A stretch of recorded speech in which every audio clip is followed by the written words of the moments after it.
Hey everyone, welcome back to Locked In. Tonight we're going to shift our focus back to a team that we've covered quite a bit recently. We're going to look at Ohio State. Specifically, we're going to look at what we think might be some of the things that Chip Kelly brings to the table as offensive coordinator for Ohio State. We're going to look at one game in particular, so we understand that there's more of a body of work that we could look at from UCLA. And we also understand you could even dip back into the Oregon days, but what Kelly did at UCLA this past season and New Orleans seasons before was a bit different from what he did at Oregon. You know, as you'll see from this, we're going to see him feature a lot more off tackle to outside runs with the backs, and the quarterbacks really figured in heavy into the run game, and so the thing that we have talked about in terms of the Ohio State offense with Chip Kelly, we believe that this solidifies Will Howard as the quarterback because he brings a skill set that's really going to play into Kelly's hands. And one of the things I think you'll see from this, even though UCLA comes back in the end and plays a really good game, the Ohio State wide receiver crew is going to be so much better than what Kelly had access to at UCLA. So, I mean, there's reason to be excited, I think, for the Buckeye fans. With that being said, you know, as always, you know, we want to appreciate everybody who is subscribed to the channel. And we ask you to continue doing so. You know, help us get word out about what we're doing here. We appreciate you and all you've done for us. So, guys, what are we looking at first thing here? Said we're gonna look at first play is gonna be that option, isn't it? I think so. Got that outside guy very wide, Tennessee style in motion. Comes into a double wing shotgun. Just reading, pulling, and play action right there. I mean, there's nobody really open, but we're not really looking at anything other than scheme because it's going to be different players, different opponents. You know, But we're trying to get the idea of what he's going to run at Ohio State. one of the things though that I'm interested in right here is you see a lot of this. I mean, a lot of people are doing it now, but Kelly does it a lot too. When he pulls the lead blocker around with the quarterback, but right here, you know, I'm kind of with you on that. That it looked like that there could have been a pass go off right there, but they ended up running. So 81 comes around. Lots of times, what they'll do is they will give that a hard outside zone fake with the wing on the strong side coming all the way back around. So instead of a split zone look, they're going to let that running back go ahead and sweep outside. Quarterback's going to read, and he should be able to follow right here. You know, he should be able to follow 81, the left wing, as a lead blocker. I don't know. Looks like that 81 is anticipating a pass here, but boy, if he gets up and he blocks, you know, like just like the yellow lines you got drawn there, if he gets up there and blocks that, that's got a chance to be a pretty good run because their quarterback, you know, I think Schlee is his last name. He's quite a runner. Yeah, he did very well running the ball in this game. And Yeah, one thing that we've said about Will Howard when we looked at him is that guy can run the ball, and he's very yeah, good he at can it. run the ball. And he consistently runs the ball. So Yeah. it's not like he just runs every now and then. He consistently runs Mm-hmm. the ball, especially at K-State he did, and he showed that on his film. Got that same look right here, that hard outside zone. Yeah, you'll see number 20 be held accountable here on that read. So he just gets stared down and he looks at it and he can't really commit until after. So but I mean mainly it's just going to be, I think Chip Kelly has a little bit of a power run scheme, even though it is zone. Said he really does go for the power. So he has a QB power. I don't know if we'll see it sometime soon, but he has a nice QB power he runs as well. So a lot of influence there. Uh, you go back and you see the puller right here. Everybody going down. So which honestly, he probably could have gave it to the running back and been fine. But I mean, you get a little nudge block off this wing or tight end in motion, however you want to call it. And he's just going outside. So I mean, a lot of off tackle, like you'd done said earlier, Walk. Not much being ran inside. No. So then But that one looks more. That's a cleaner lead block right there. Yeah. 88, he was going to block. 81, looked like he wasn't sure if he's going to catch a pass or block. I think he was supposed to block just like that. And that shows you, man. I mean, that's a fine play. And one thing about Ohio State is, they have better linemen and they have Yeah. better blocking tight ends, receivers, running backs. They're loaded on running backs. So I mean, you're just putting Will Howard and Chip Kelly's offense into what they already had. It's going to be something to watch next year, especially with I how think it good will their be too. defense is. It's not like they're going to have to depend on it. Quarterback does a good job here. Yeah. I know you're talking about him. He could have definitely handed the ball off, but Oh yeah. taking that, he sees he's got a receiver blocking a safety. He knows he's got a lead blocker coming out to get this outside backer type, and then it's just a one on one after that, and it's up to him making a good move. Yeah, he sees his number advantage and he Yeah, takes it. that's right. So, and that's Yeah. something you're going to see with Will Howard. He has the same kind of vision and he has the same smarts to see, hey, it's me versus one guy out in space. I can take that guy. I'm going to call my number here because I can get it. And it's very reminiscent. A lot of stuff that we see here is very reminiscent of what Will Howard likes to do. And on top of that, the back that you see in this film for UCLA will remind you Travion Henderson, who is at Ohio State, who was their number one. Obviously, he's going to be splitting time with Judkins, but a heavier guy who can normally bring the pain, but also is still quick and good at hitting holes very, very fast. So a lot of the stuff you see here is going to translate really, really well over to Ohio State. As Locke talked about in the opener, you have the addition of an elite group of receivers. No knock on UCLA's, but I don't think anybody would question how good Ohio State's receiver core has been over the last 5 to 10 years. And they're Brian Hartline is the wide receiver whisperer. It seems to be. So I mean, they always have dudes in that room. So you upgrade at receiver, and then you've got very similar looking style quarterback, similar looking style running back, and a better offensive line. So it's a great scenario for Chip Kelly to come into. Yeah, Will Howard as well. Going into the next play, you'll see that man indicator motion, and Schlee sees that, and they're not really running any man beater play right here. I would say nothing's really going to be open. So you have to have a quarterback in these types of situations where your play doesn't beat the coverage. I need somebody on 3rd and goal to go make a play, and I mean it's a great play, and I think Will Howard's one of them people that you can get back there and be able to do it, and give him a chance to at least make a play. And just in the video that we did covering Will Howard, we saw him make a couple plays similar to this. So, I mean, this is not, at all a foreign concept to him. I mean, clearly this is not designed, but just knowing you got a guy who has the confidence to make this play and receivers who are going to know, hey, if we settle down in space, he's probably going to find us, even if it's a pitch like this. That's a good option to have. Yeah, he again same kind of reads that we've seen Will Howard do, where he has to run around a little bit, but he keeps his options open. And at first, there's nobody open, so he's going to tuck this thing and try and get something out of it. But defenders disengage from where they're at. They close all the space where he's not going to be able to get anything out of this. But he does a good job keeping his eyes open for what's in front of him. Hey, my running lane has been taken away, but that means that there's somebody now open because that's Yeah. translated, and then he finds him. So we've seen Will Howard do something similar. This is an off script play, but having that same kind of style with the same kind of quarterback is indicative of you're going to see stuff like that at Ohio State. And then Yeah, again, I you'll see agree. a similar play we saw earlier.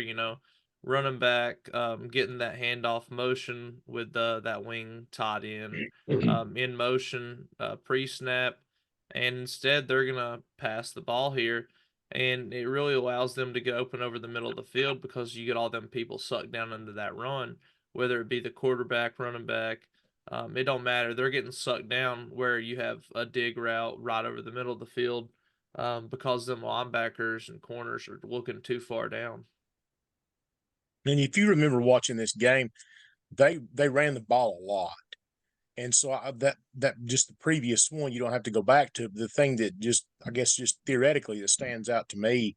That's a really good play call because whenever you're there on 1st and 10, you've had a lot of success running the ball both with the running back and the quarterback. Like you said, I mean they're going to start getting in there and making space cramped, and so to throw that pass on 1st down is something that's going to throw a wrench in the defense's plans and make you keep people back.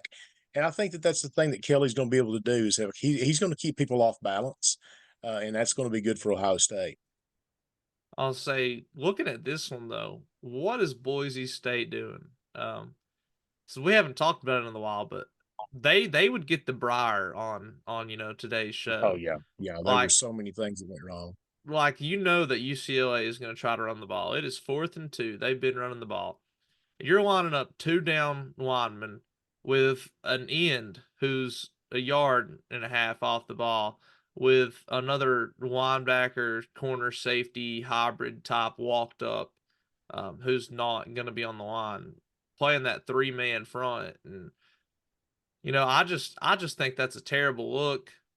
And they end up passing on it. But I think where it really hurts them is they only have them 3 down linemen Yeah, rushing Colin Schlee. And there's a big space right there. And everybody's back playing for the pass, even though it's 4th and 2. And Colin Schlee's going to take advantage of that, just like Will Howard will. So I mean, you give them opportunities like this, and you don't play down linemen on the ball, and try to contain that quarterback, so it's not going to end up good. I think something else that this shows you is that Chip Kelly is going to play with your expectations formationally, and by the down, you would expect a run here. Now, Boise State doesn't necessarily line up for that, but you would expect a run. It's 4th and 2. You run the ball a lot. You have most people tied up. You got you got split backs.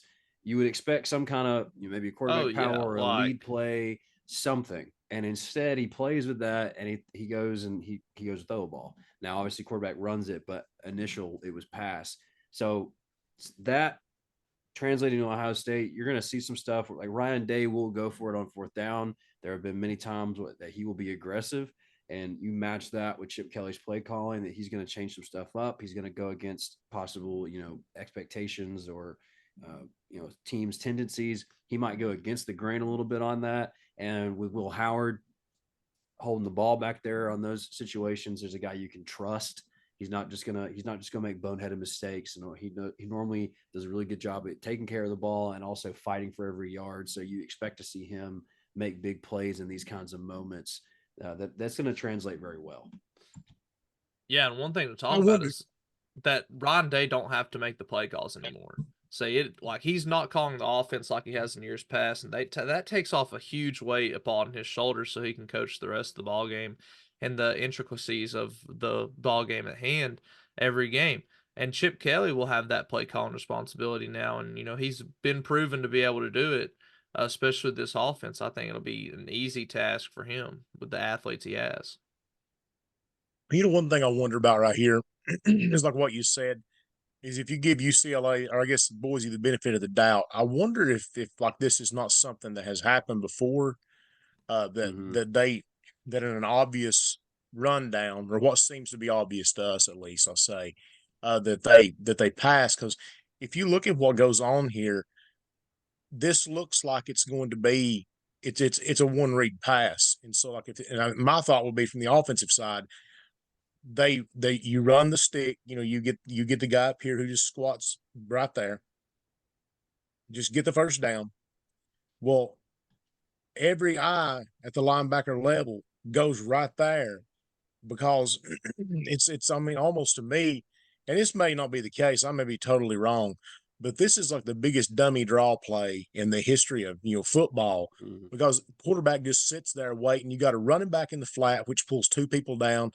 You got 2 people on number 17 who sat there at the stick and then just drifted, and it opens up an absolute running lane over here to the backside. And they take advantage, of where Boise is lined up with that, that 3-man line. They're able to get bodies on every one of those guys. They're able to get some guys deep. Number 72 down here just mauled some child. I mean, that's awful. Almost like he's sacrificing to the LA ball, But it worked out perfectly. And and what ended up happening is you had options. I mean, clearly you're not throwing it at the flat, but you had the stick, and you also had the quarterback who needs to get 2 yards with 1 man on him. And I mean, just to tell you the truth, the way that Colin Schlee ran the ball, that's odds you like. And and I think that that really Will Howard's got more upside than Schlee. And so I expect to see, stuff like that happen. They're going to put defenses in binds, I think, with the quarterback run. And you're going to have those running backs to help balance it out. So Howard's not going to have to carry too much of the load. Yeah, defensively, you want to see this linebacker that drifts out here to the 23. That's not his man. You want to see him sit here in the middle and account for the quarterback, Yeah. especially only with a 3-man rush. You would like to see that fourth lineman right here in this spot to cause a little bit more problems for the quarterback. You can see kind of going what you're talking about. As soon as he pulls it down, he doesn't get his first option. That ball is tucked and it's run all the way. And other times Yeah. that we just watched, he has that ball. It's tucked and protected, but it's not as a runner. He has it available where he can tuck it and run, or he can take it out and throw it. And this one, he tucks it all the way. He knows he's running for it. So that goes to what you're talking about, it being just a delayed draw. So yeah, 4th and 2, gotta have it. So I mean, he's selling out right there. Going here though, we see that motion like he's gonna hand off to the running back. Draw some people down, and then when he gets back in that athletic stance to throw the football, it kind of gets them defenders, stuck in their feet Mhm. wherever they're at. Because he pops back up after it, and they're thinking, oh shoot, pass again. So they're trailing back. They forget about the running back completely. I mean, nobody's anywhere to be found in the flats. And he just goes for a run, 2nd and 22. He gets about 13 yards. So I mean, that's big pickup right there to get back in 3rd and manageable. You're probably It's a looking good at example of using Judkins your right eyes to there. basically create a screen pass where, that's a cheap screen. You just send those 3 guys vertical. Um, and they just, they come back and get their guy, that guy, that receiver right there does. And that's a pretty easy pickup on a pretty terrible situation. And the guy who's accountable for him is in the middle of the field, kind of playing hook curl / And middle. Yeah. And he is not going to match up against that running back. And a lot of times with Ohio State, just based on the kind of the backs they have, Trayvon's going to be great there anyway. But if that's Judkins who's there on this type That's of what I was play, going to say. that is a massive playmaker with Yeah. high end top speed at the running back position. I mean, I love Trayvon Henderson, but Judkins brings a different element to the game at running back. So Well, he's as a another slot receiver, receiver. Yeah. Judkins really impresses me as a receiver. Yes. And that was what I was going to actually say right there. Is I mean, if that's Judkins and he gets out to the numbers like that, Yep. you're going to have a really, really hard time catching him. Yep. I mean, he's an elusive dude. He gets out there on the perimeter. He's going to be hard to handle. I mean, That was already a mismatch based on this guy, and Judkins is far more athletic than him. Oh yeah. So here you'll see trips with, a read off that end right there. You can see him directly looking at that end, and that end stays. He makes the right read. Just kind of like an inside zone blocking scheme. So they just they just taking a step left, blocking what's in front of them. Said wide open gap. Nobody is over here in the middle of the field. Nope. And because I mean they're playing man. If you look at it, they're playing man. Especially with this trips, you can see it pretty clearly. One on, and then I think this guy is going even, and he's playing on that running back. Yeah. So I mean they're playing straight zero, and the quarterback just makes the right read here, looking at that end, staying there, hands the ball off for a big run. And a lot of the best teams in college football, we've talked about it all year, they love to stay in man. So I mean this can be a big problem going up against the better teams, especially the athletes Ohio State has. One of the things that I like about that you see here, and I know a lot of it is, is how Boise State's trying to match it up. But the thing that I think that Kelly, he's always done it, I think. Some may disagree with me. He's got a very simple core of plays. Like whenever you see them, you expect to see certain things. Now, I mean, he's got, a pretty thick playbook like anybody else, but as this game right here shows you, if he can stay in zone, he's going to stay in zone. And I think that that's really smart because the the more your players can rep something, the better they're going to be at it. Whether that's at the pro, college, high school, high school, youth level. You got to be good at something. And the thing you see right here is UCLA, they are good with zone runs. And that's something I think that you're going to see again at Ohio State is they're going to really be good with zone runs.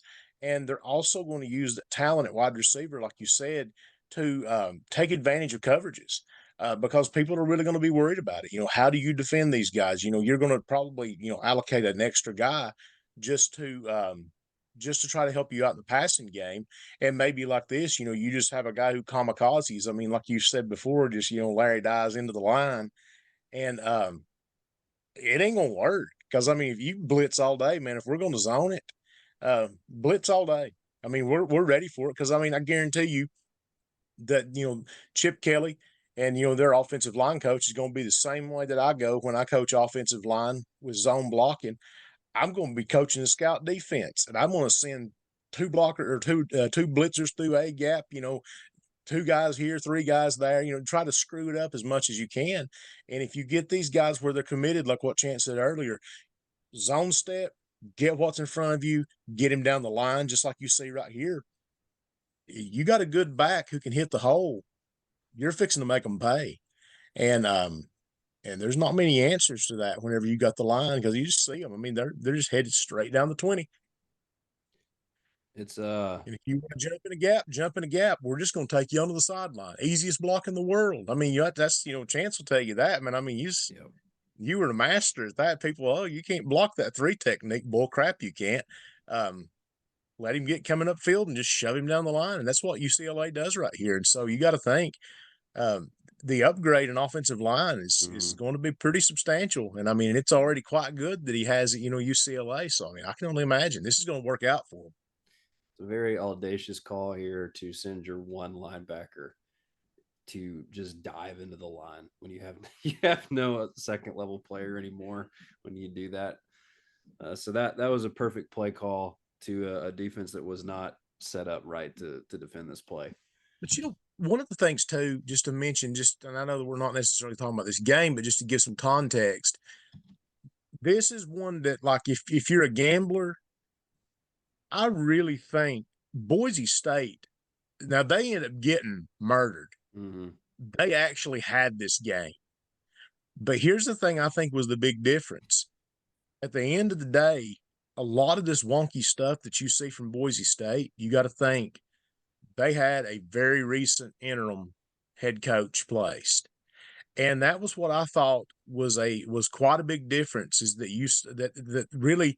Now, I mean, I will say that whenever Ethan Garbers finally came into the game, man, he is a quarterback.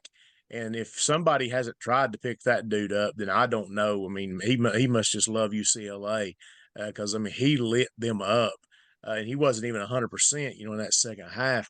But what I think a lot of the things that you saw here was you saw the veteran coach and Kelly going up against an interim. And while the interim might have had a team that, that really controlled much of the first half, and even into the second half was still, still could, make it work because, they had some weapons, Boise State did.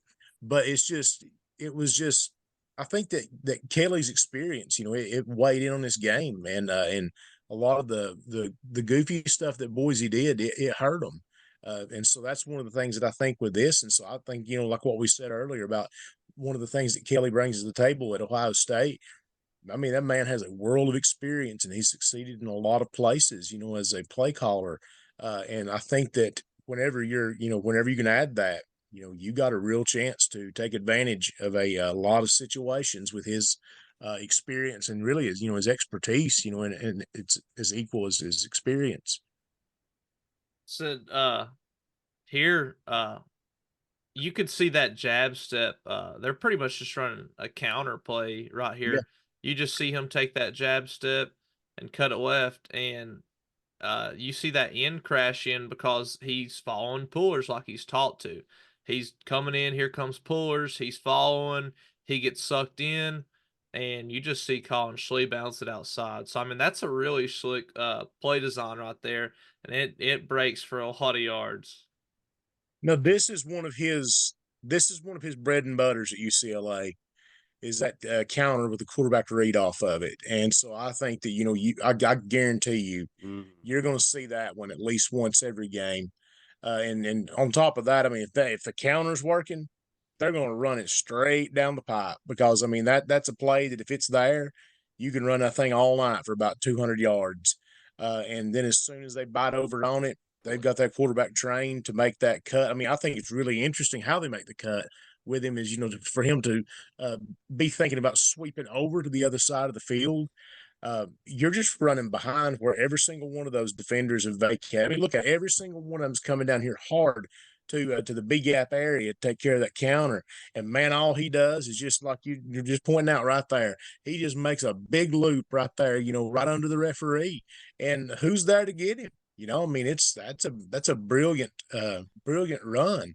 And you can say, well, that's just instincts. I don't think it's instincts. I mean, sure it is partially, but I think that's a good design, because that whole box goes just go right over top of them. But it's slick. Yeah, I mean that pull action. I mean, even if he handed it off as the counter, I said Yeah, gets it's gonna get a yards. ton of yards either way. Yep. So, but it's just them pullers getting that end coming down, because I mean that's what you're taught usually as a DN at most places. You see pull, you get up and you go follow it on their hip, and that's what you see, and he just gets met with a lineman and can't get off of him in time. I'll tell you too, something I would be interested to see happen is they run that number 3 receiver on the previous play. You don't have to go back to it. I'm just making mention of it. But they run him on a quick out, like a 1 yard out, or I guess a flat route, most would call it.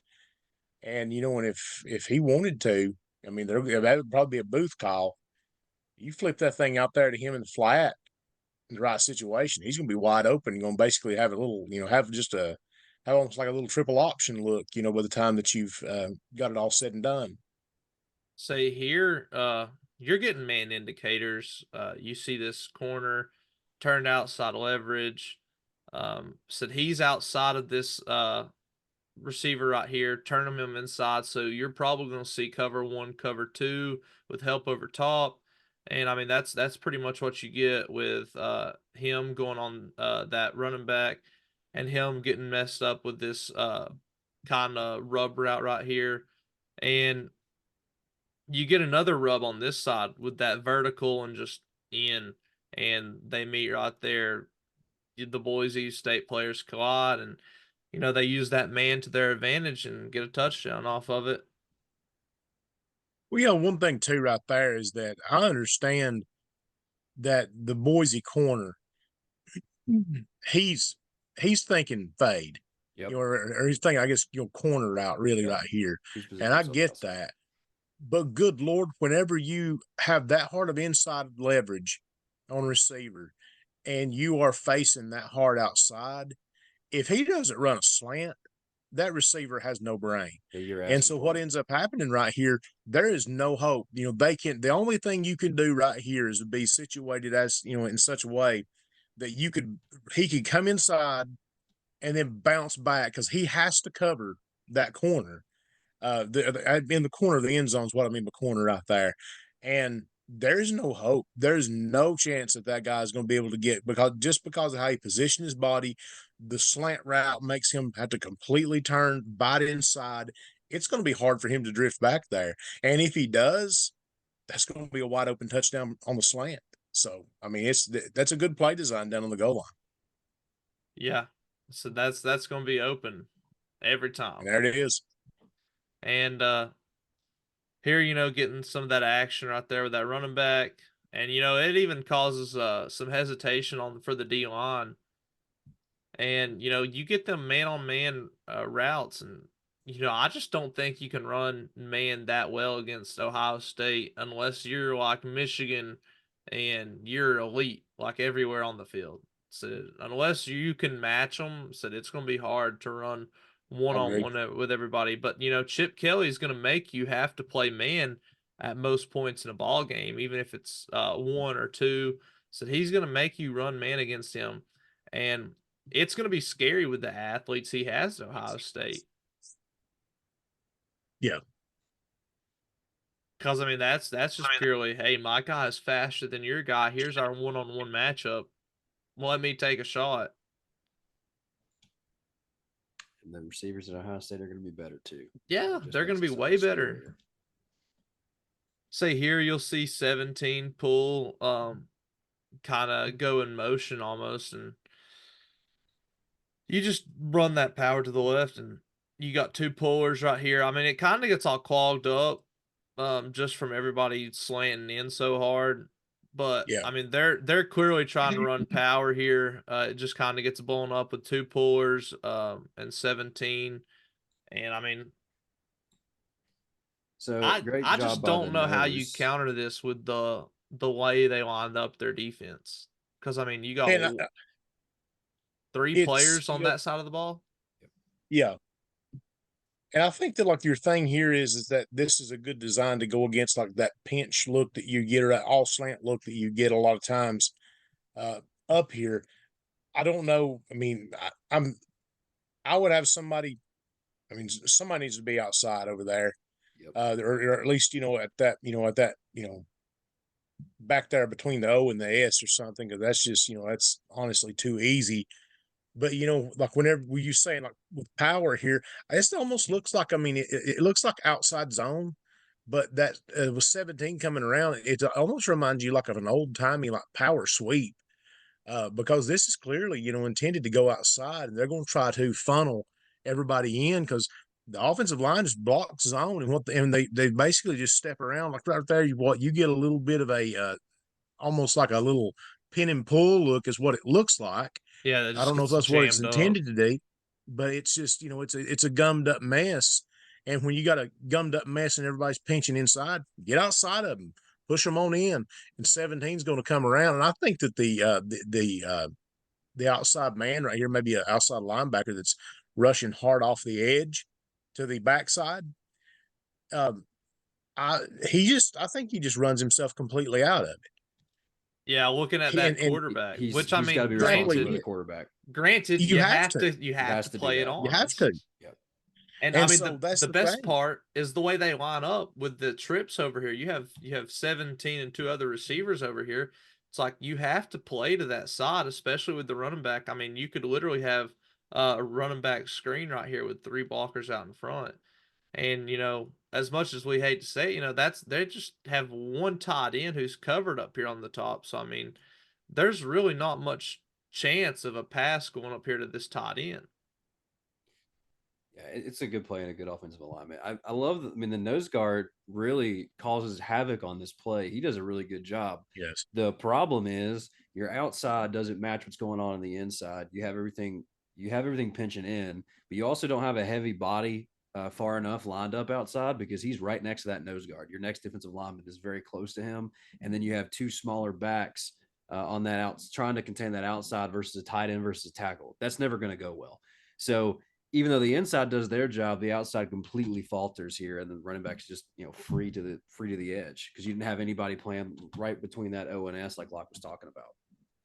And if you look at those linebackers too, I mean, the thing I was going to say a minute ago that and I know we talk about it, and I guess some people think it's funny that we talk about watching face masks and watching stripes on helmets, but if you watch both of Boise State's linebackers right here, look where their eyes are at. They are going to go right through that open gap. That's not even where the play's going. But they bust in there, and I understand that. But both of them bite. Somebody's got to get outside, and I think you have to go back to what Chance said. I think that this little, like this, really kind of like an altered drip set. You can see them standing back there talking. I don't think they knew exactly how that they wanted to align to this formation. And so, and that's one of the things that I think Kelly's going to bring, to Ohio State. He's going to make you think about, what are we supposed to do right here? I mean, is this a trip set? Is this not a trip set? How are we supposed to read this? Because you have a pass strength and run strength at what looks like the same side, even though, I know technically, you're going to say that the run strength is to the left because the running back is on the opposite side of the quarterback. But when you bring that guy in there as essentially a wing, you have to make a decision because that really turns into a two tight end set. And you've already got all these guys up here on the line. You got guys out there on the twin receivers. Well, what are we going to do, with that, with the inside receiver to the right hand side? How do we read this formation? And I think that, like what we see in this game here, they really caused a lot of confusion. And I think that whenever you add the Ohio State athleticism, confusion versus great athletes is probably going to yield points. And I think that especially against a lot of the teams Ohio State plays, I think that that they're really going to be set up to to make a dash to that last game again. That's just the way it's looking. Should always having that motion, some sort of action between the quarterback and running back, though. So you see it in every play, no matter what, just to keep the defense honest. And I mean, that's just something that they always have. And I think it really just makes them linebackers play up. So you get plays like this, just right over top of them and right over top of the second level in between the safeties. Watch See, watch it their happens feet though, so right here much with this action. Safety See, steps up, yeah, he just linebacker sees steps that up, simple action. and they need to be syncing on this play. And then that just creates another extra step or two of separation that the receivers get right behind them because they had to account for that action in case it was run. So when it's so risky to let them be able to run anything, whether it be the quarterback or the running back, I mean, it's going to be hard to defend Ohio State because I mean they have multiple quarterbacks that can run the ball. They have multiple running backs that can run the ball, and that's at an elite level. And same with wide receivers. I mean, they can run, catch, do whatever they want. So them guys are all elite over there on their offense. Good thing that you see with Chip Kelly, he utilizes all the space on the field, and he also utilizes the run game and the pass game equally. And the first half, he ran the ball very effectively. They had a couple penalties that ended up bringing them back and not, being down against Boise State, but they still ran the ball very well. Boise State started to really have to account for the run and figure out more ways to attack that because they were getting beat on it. As soon as that happened, and you had a quarterback change with a guy who could throw the ball better, both of those things come in. Okay, now we're throwing the ball because they have to account for what we're doing up front. That's going to create extra separation for us in the passing game, and they take advantage of it. So Chip Kelly does a good job utilizing all of his weapons, his playbook in multiple different ways on the ground and in the air, just creating a diverse attack against a defense that had been doing fairly well but had to account for so much. And then boom, so you hit a big pass, you got the passing game going, and then run it right down their throat and score a touchdown. So yeah, there's that action again, keeping that linebacker down, putting them in them one-on-one situations. So I mean, it's hard to run, man. It's hard to run. Garbers is really good. It's hard to run man against anybody with an athlete on their team.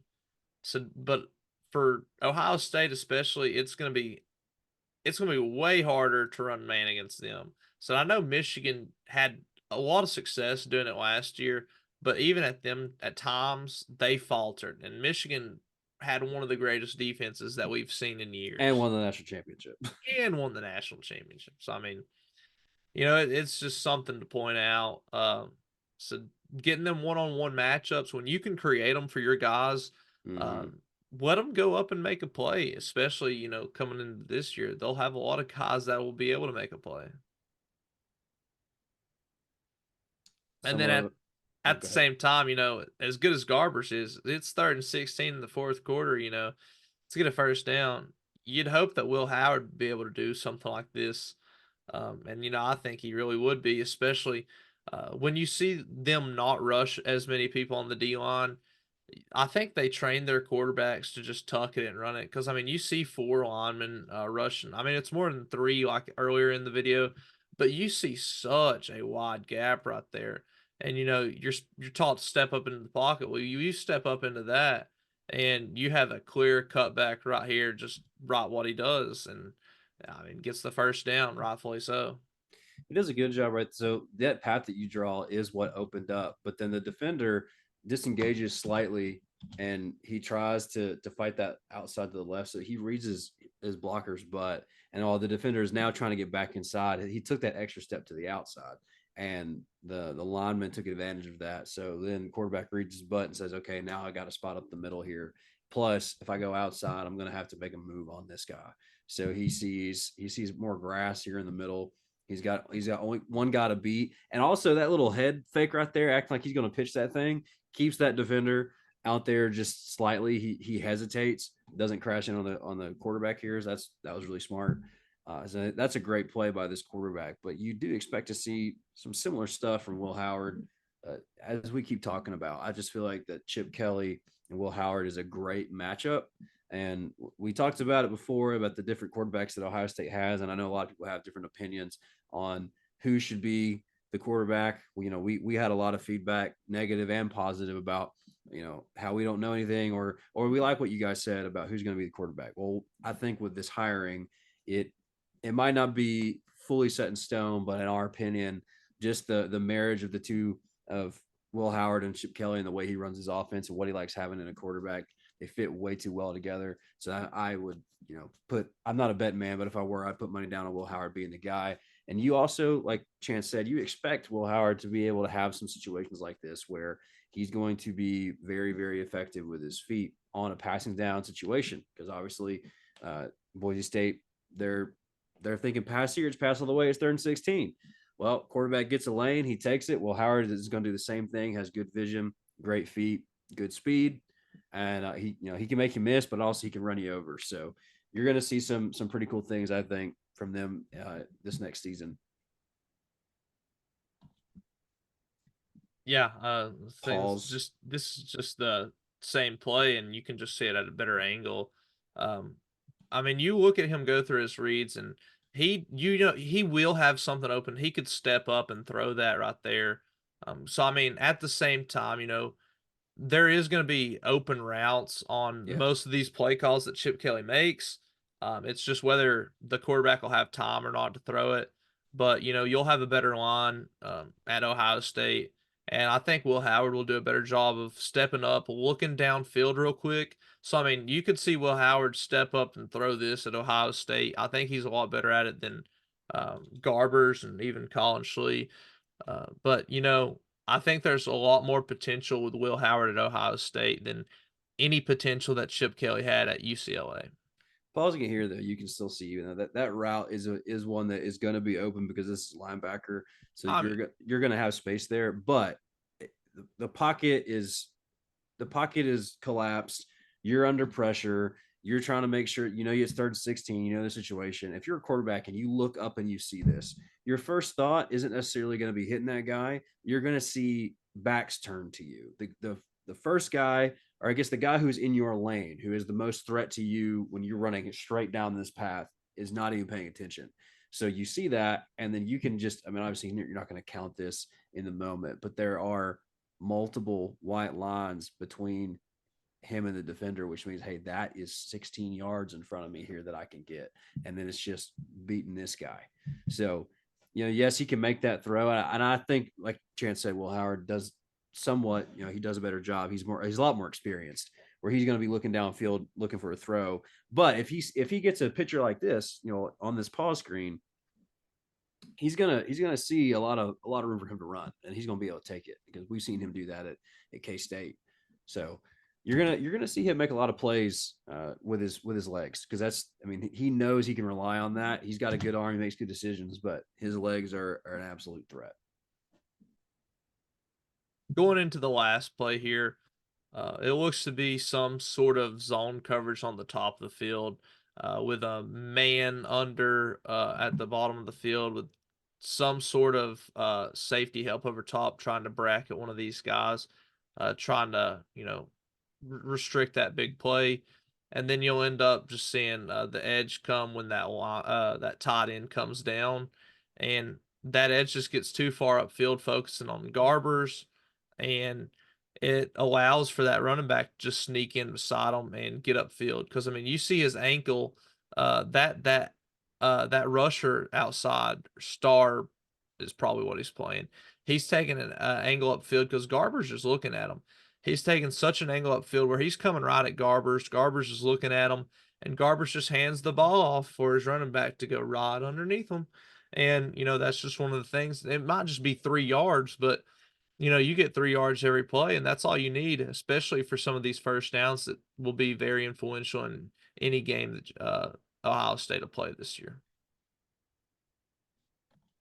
Yep, and I think everybody could easily picture the colors changing here, and this being the silver and the scarlet and the silver, scarlet and gray uniforms, and Travion Henderson getting 4 or 5 yards of carry in the middle of the field and being able to punish a team in front of them. So it's a basic play, but it shows what Chip Kelly likes to do. If he can get yards out of these more basic plays, and he can punish teams. If you're going to throw a 3-man front at him and his offensive line, and then try and bring a guy down on the edge to obviously that there's 4-man here, but it's 3 down linemen with a linebacker walked up, and then a safety or star player on the edge they're trying to rush. If you're gonna give him a lighter box, he's gonna take advantage of it. You have a safety who's creeping down, but you have your one true linebacker in the middle of the field, and then another safety who's coming in on run support.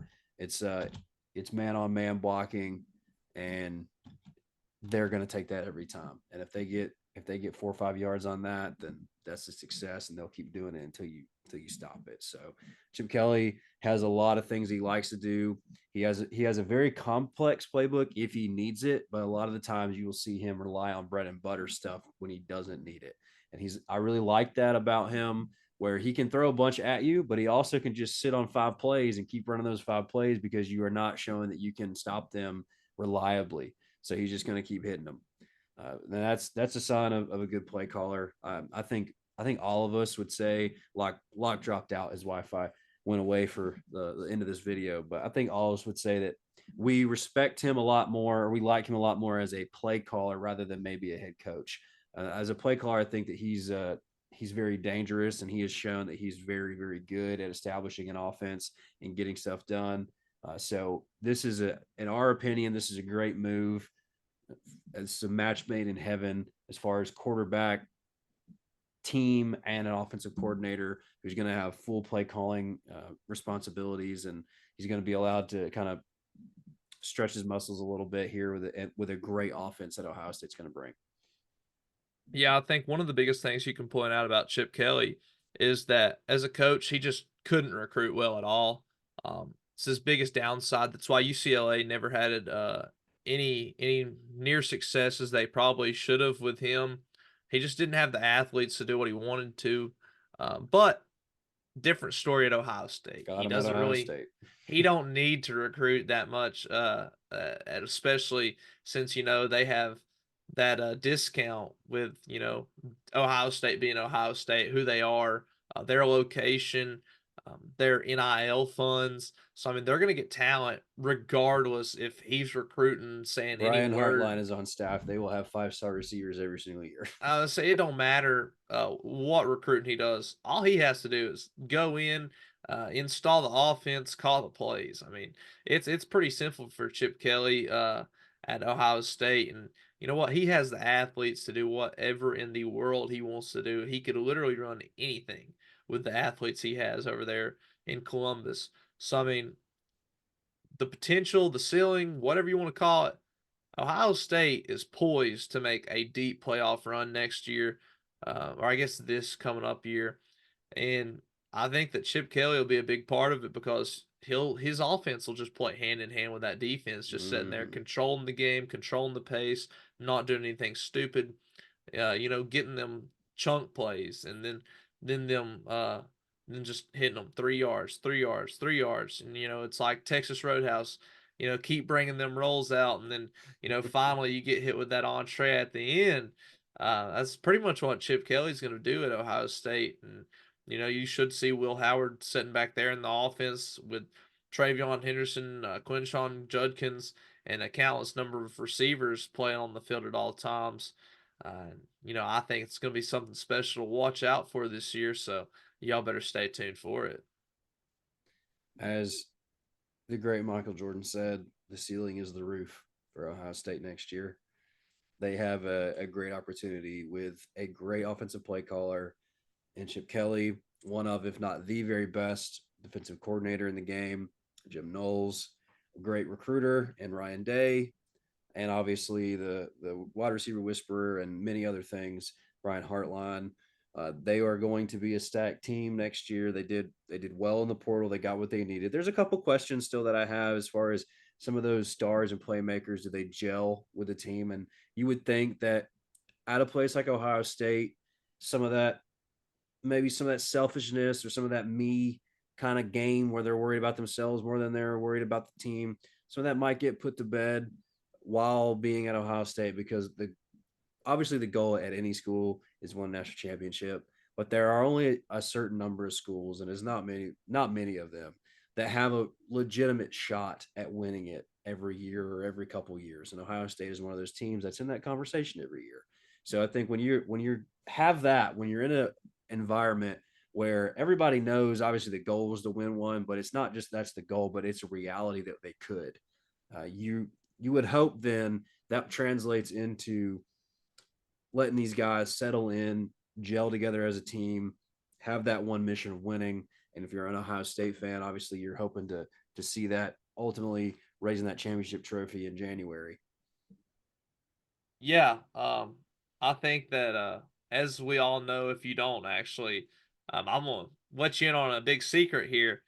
Uh, this is Ryan Day's, make or break year. If he Correct. doesn't win it all this year, if he even loses to Michigan and wins it all, so He could be in trouble. this dude is probably out of the building. As crazy as that sounds, said this year means everything for Ryan Day, and y'all better stay locked in for it.